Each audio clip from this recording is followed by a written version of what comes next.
Hey gang, Anthony Fontana here, live after 5. Just wanted to come at you a little bit tonight. Thank you so much for the great comments yesterday. Basically our birthday celebrations take a week, so we have a lot of fun. And I'm glad some of you guys were able to join us last night on our video. It was just fun to see all the comments, and we just enjoyed it. So thank you again from the bottom of my heart for making this guy feel so special and great this week for my 60-second trip around the sun. So I do appreciate every one of you. So let's talk a little bit. When I'm doing these lives, the inspiration, so to speak, to do each one has to come from somewhere. I don't just turn on and just start talking most of the time.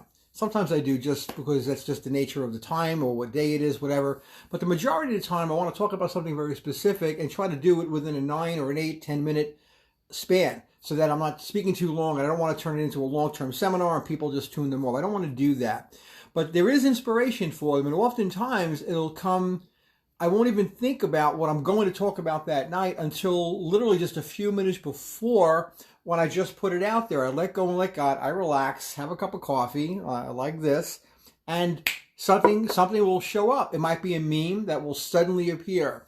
It might be something that just jumps into my mind from the past. It might be something that I see on Facebook or some other social media platform, and that will prompt me to say, wow, that's what I needed to talk about. So earlier today, I think it was early this morning, Joe Anastasi, a good friend of ours, probably one of the best musicians I've ever had the pleasure of knowing, and he's in a Kiss cover band, tribute band. He's just an amazing guy, just fantastic guy, lives out here on Long Island. He basically put a post up, which was a quote of Teddy Roosevelt, and it's a quote that I've already seen many times before, and it's something that I've talked about many times before on the subject of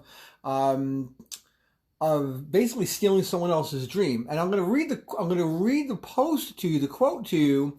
But he mentioned, when I said I like this, I love it, he suggested that I do it as a talk. Now I said, okay, I'm going to do it as a talk, on one of my videos. Thank you so much for the suggestion. I will do that. I really wasn't planning on doing it tonight until a second post showed up, completely different thread, identical subject matter, written just the way it was written, a little differently from a Teddy Roosevelt quote. I love Teddy Roosevelt, by the way, the guy that invented the teddy bear, the president, cousin of Franklin Delano Roosevelt. Great guy. One of my favorite biographies is Teddy's, and that was great. So when the second post showed up earlier today, actually later on this afternoon, I said, wow, that's 2 in a row, same day. This is what we need to talk about. So let's talk about it a little bit. So what's the theme? Never steal someone else's dream, ever. It's a mistake to do that. And I'm going to read both of these quotes to you. Well, one's a quote and one's just a post that happened today. So I'm going to read them to you, but let me explain something. Hey, Chris, when you steal someone else's dream, you have absolutely, number one, no right to do it, but you absolutely don't know what that individual's dream entails, what pressures they were under, and you don't know what direction that dream would have taken and how many other people would have been affected by that. If the Wright Brothers were told, and they were told, you guys are out of your minds, flying, are you crazy? Don't do it. You're going to get everyone killed. You're going to kill yourself. You're the dumbest 2 men I've ever seen in my entire life. You're bicycle manufacturers, and repair guys. What the hell do you know about flying through the air like a bird? Had they been discouraged to the point that they never made it to Kitty Hawk and built that ridiculous, flimsy mess that none of us would have ever strapped ourselves into and launched ourselves off of anything with a motor attached, we probably wouldn't have the airline industry we have today. That would have been a dream that would have been squashed like a bug.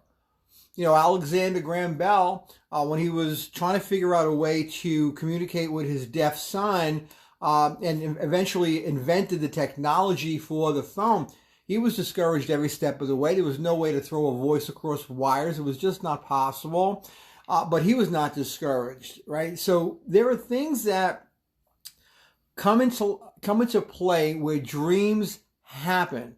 You might have heard of Napoleon Hill. Napoleon Hill wrote the book Think and Grow Rich. Great guy, great book, obviously one of my favorite books. So Napoleon Hill's son was born without ears, like he had no ears, and there was no obvious hearing mechanisms. And I think he was born in the early 1900s, probably 1902, 1905. I don't know when.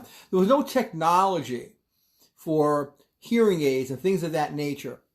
Well, this kid was born and, he couldn't hear, right? So he had no idea what sound actually was. And then one day, Napoleon Hill noticed his son with his teeth clamped against the table that a record player was playing on. You know those old record players with the giant horns, gramophone record player? I love those things.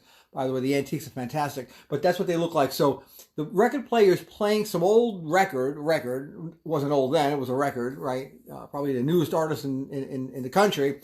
And his teeth were clamped to the wood of the table the recorder was on. Now, I want you to think about this. He could not hear. What Napoleon eventually figured out, that his son was feeling and hearing the vibrations of the table and was able to hear the music in his mind. Going forward, Napoleon Hill would then press his lips to his son's, like around the ear area, somewhere here. There was no ear, right here. And he would speak to his son through that physical contact, slowly but surely teaching his son how to teach and how to respond. His son became eventually, down the road, years later, an executive for a hearing aid company. And they recreated the entire hearing aid industry and probably created the hearing aid industry. He could have easily been squashed. Every single thing that you have in your world right now, every single thing, the table you're sitting on, the phone that you're looking at right now, or iPad, obviously, the table that you ate on, your stove, every utensil, every single thing began with someone else's idea. Someone dreamed that object or that situation or that software or that situation vision. They dreamed it, they thought it, they persevered, and they found the solutions to whatever it is they were looking to do. And here you are on a $1,000 cell phone listening to my dopey face. Or you're eating dinner off a Wolf stove that cooks your meal like magic. Or you flush your toilet. Remember, toilets didn't exist forever. That's a fairly recent invention. I don't even know when they actually started coming out with actual toilets the way we sit on these things. It's an invention. Somebody thought of the technology to do that with no computer, no iPad. Somebody sat down and designed the first actual working toilet.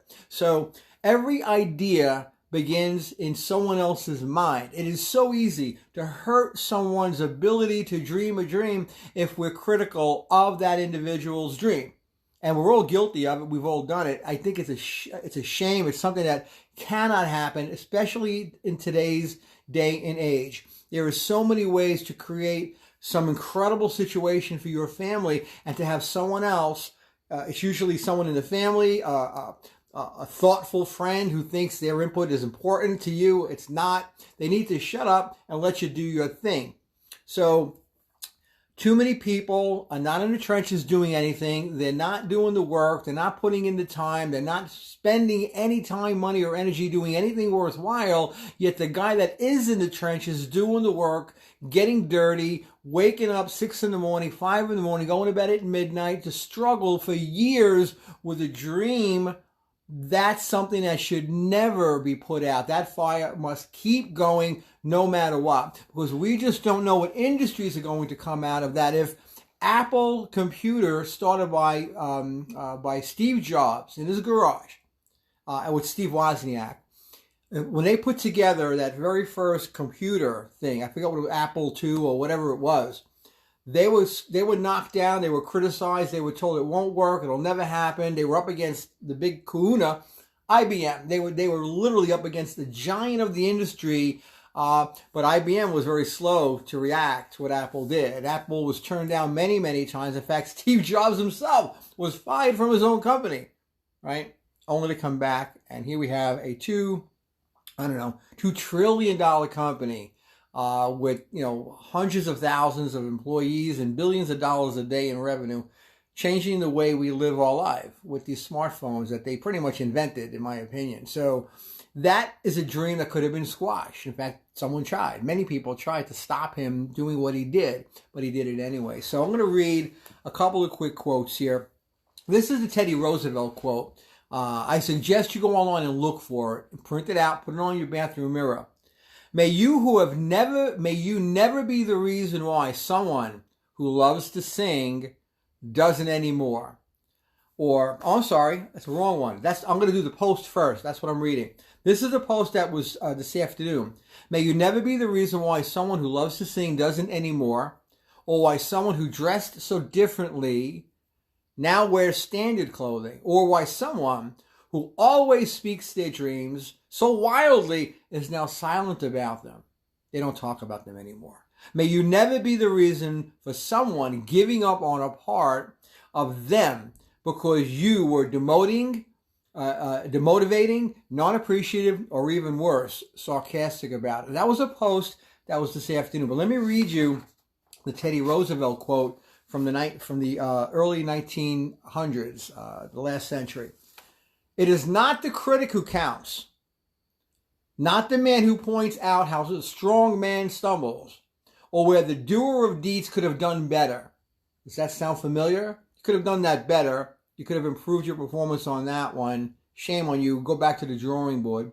The credit belongs to the man who's actually in the arena, whose face is marred by the dust, the sweat, and the blood, who strives valiantly, right? Who errs, makes those mistakes, who comes up short again and again because there is no effort without shortcomings and error, but who actually strives to do the deeds.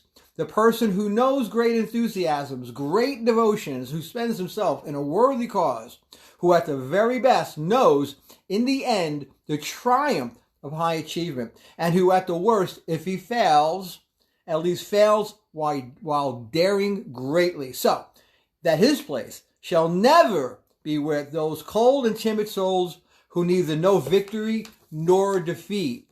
Think about that. The people that do nothing but tell everybody else what they should be doing or not doing, that guy that's doing what he needs to do will never know the sadness of never accomplishing something, because those that do make this world go round. That's it for tonight. Hi, Jesus. How are you, my friend? What's going on, Andres? Laurel, how are you, sweetheart? What's going on, buddy? Hi, Chris. What's doing? Mr. James is in the house. Big Rich. Big Joe. Yeah, your birthday was last week. Then you should do something. Hey, Pamela. How are you? Hi, KL. Hi, Joe. One more time. Appreciate you guys really coming on.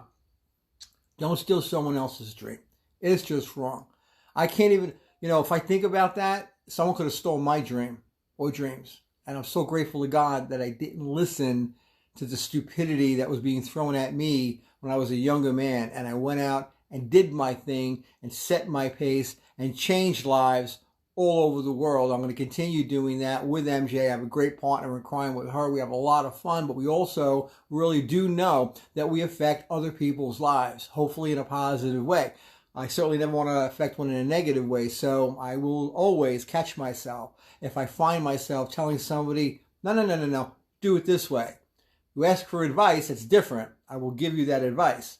But if you don't, I will watch you and I will cheer you on no matter what you're doing. And if you're stumbling, I will still cheer you on. And if anything, I'll help lift you up. So let's be uplifting as best as we can.